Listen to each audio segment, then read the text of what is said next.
ಓಂ ಶಾಂತಿ. ಮುರಳಿಯ ಮುಖ್ಯ ಜ್ಞಾನ ಬಿಂದುಗಳು. ಶೀರ್ಷಿಕೆ: ಜ್ಞಾನದ ಮೂರನೇ ನೇತ್ರ ಮತ್ತು ಸತ್ಯವಾದ ಸೇವಾಧಾರಿ.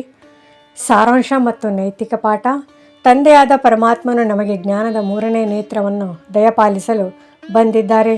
ಈ ಜ್ಞಾನದಿಂದ ನಾವು ಸೃಷ್ಟಿಯ ಆದಿ, ಮಧ್ಯ ಮತ್ತು ಅಂತ್ಯವನ್ನು ಸ್ಪಷ್ಟವಾಗಿ ಅರಿಯುತ್ತೇವೆ. ಈ ನೇತ್ರವನ್ನು ತೆರೆದ ನಂತರ ನಮ್ಮ ಮುಖ್ಯ ಕರ್ತವ್ಯ ಮೊದಲನೇದ್ದು ಆತ್ಮಿಕ ಜಾಗೃತಿ ಮತ್ತು ನಿರಂತರ ಸ್ಮರಣೆ. ತನ್ನನ್ನು ಆತ್ಮನೆಂದು ಅರಿತುಕೊಳ್ಳಿ, ಪರಮಾತ್ಮನೆಂದಲ್ಲ. ಈ ಜ್ಞಾನವನ್ನು ಇತರ ಧರ್ಮದವರಿಗೂ, ಅದರಲ್ಲೂ ವಿಶೇಷವಾಗಿ ಸ್ವಧರ್ಮದಿಂದ ಬೇರೆ ಧರ್ಮಕ್ಕೆ ಹೋದವರಿಗೆ ಸಿಂಹಣಿ ಶಕ್ತಿಯಂತೆ ಧೈರ್ಯದಿಂದ ತಿಳಿಸಿಕೊಡಬೇಕು.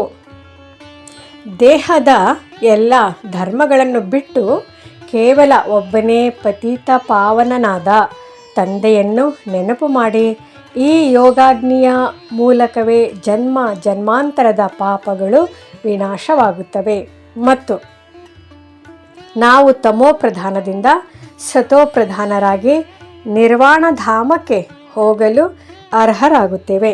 ಎರಡನೇದ್ದು ಹಳೆಯ ಪ್ರಪಂಚದಿಂದ ವೈರಾಗ್ಯ. ಅಂದರೆ ಈ ಹಳೆಯ ಪತಿತ ಪ್ರಪಂಚವು ಈಗ ನಾಶವಾಗಲಿದೆ. ಆದ್ದರಿಂದ ಬೇಹದ್ದಿನ ಅಂದರೆ ಅನಂತ ಪ್ರಪಂಚದ ಸನ್ಯಾಸವನ್ನು ಮಾಡಬೇಕು. ಅಂದರೆ ಬುದ್ಧಿಯಿಂದ ಈ ವಿನಾಶಿ ಪ್ರಪಂಚದ ಬಗ್ಗೆ ಇರುವ ಆಕರ್ಷಣೆ ಮತ್ತು ಆಸೆಗಳನ್ನು ತ್ಯಜಿಸಿ ಪಾವನ ಪ್ರಪಂಚದ ಸ್ವರ್ಗದ ಸ್ಥಾಪನೆಗಾಗಿ ಪುರುಷಾರ್ಥ ಮಾಡಬೇಕು.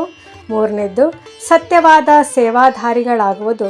ಸೇವೆಯ ನಿಜವಾದ ಅರ್ಥ ಕೇವಲ ನಾಮಧಾರಿ ಸೇವೆ ಮಾಡುವುದಲ್ಲ, ಇದು ತ್ಯಾಗ, ತಪಸ್ಸು ಮತ್ತು ಸೇವೆಯ ಸಂಯೋಜಿತ ರೂಪ ಆಗಿರಬೇಕು.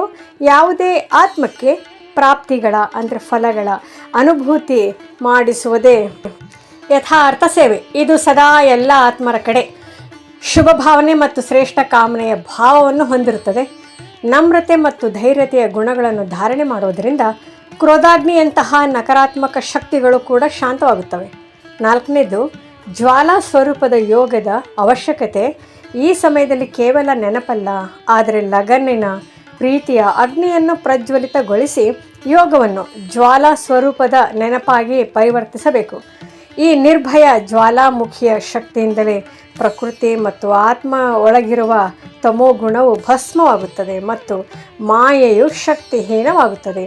ಈ ಜ್ಞಾನದ ಮೂರನೇ ನೇತ್ರ ಮತ್ತು ಯೋಗಾಗ್ನಿಯ ಮೂಲಕ ನಾವು ಈಗ ಪೂಜಾರಿಗಳಿಂದ ಮತ್ತೆ ಪೂಜ್ಯರಾಗುವ ಮತ್ತು ಸ್ವರ್ಗದಲ್ಲಿ ಉತ್ತಮ ಪದವಿಯನ್ನು ಗಳಿಸುವ ಪುರುಷಾರ್ಥವನ್ನು ಮಾಡಬೇಕು.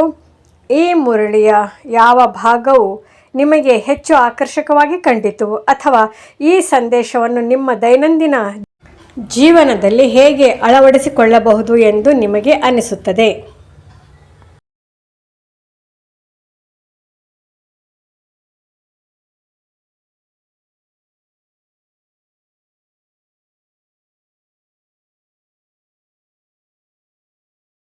ಓಂ ಶಾಂತಿ.